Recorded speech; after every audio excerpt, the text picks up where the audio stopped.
je vais vous donner des étiquettes. Là, j'ai l'étiquette où c'est marqué « moi ». Et ce que je vous demande, c'est d'écrire tout ce qui vous passe par la tête. Qu'est-ce que vous avez à me dire sur le mot « moi » ?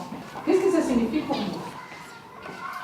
Cette année, l'enseignement catholique a proposé un projet global qui s'intitule « Jeux de lumière, tout s'éclaire ». Quand j'ai vu ce sujet, je me suis dit que j'allais travailler ça avec mes élèves et surtout avec la maîtrise de la Père-Véry. Et la première idée qui m'est venue à l'esprit, c'était un travail autour du chant et l'intériorité. C'est la question connaître sa personne, entre parenthèses, ses goûts. Est-ce important? Point d'interrogation. Pourquoi? Point d'interrogation. Rencontrer quelqu'un. Le corps, c'est ce qu'on a à l'intérieur. Le concept d'intériorité est un concept qui n'est pas évident pour des jeunes élèves de CE2. Donc j'ai décidé de travailler ça par l'intermédiaire des ateliers philo. On a commencé à se poser des questions, tout d'abord autour du silence, ensuite la place du corps dans l'intériorité, et enfin en collaboration avec la maîtrise, l'intériorité au sein d'un groupe.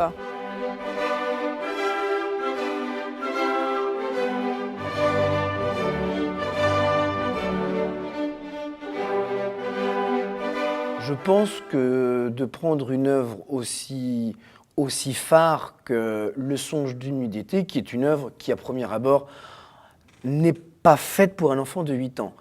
Je pense qu'un enfant, c'est une éponge. Tout dépend de la manière dont on lui amène les éléments. As-tu vu le loup caché dans le hou? As-tu vu le loup caché dans le hou? Les enfants donc, ont beaucoup de choses à dire. Et je pense que nous sommes dans une école avec un projet musical et un projet vocal. Et l'axe d'aller aussi vers ces grands noms de la musique dite savante, c'est une de nos missions. J'ai trouvé que le pari était très audacieux, mais le pari est gagné.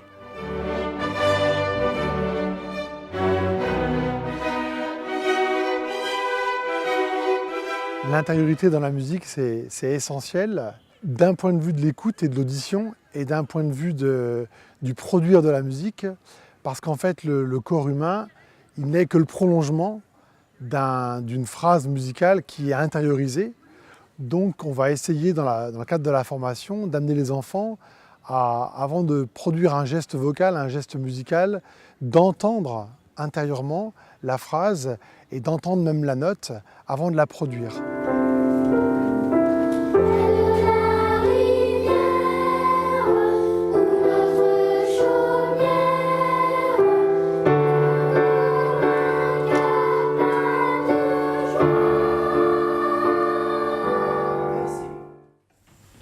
Yes! Applaudissez-vous.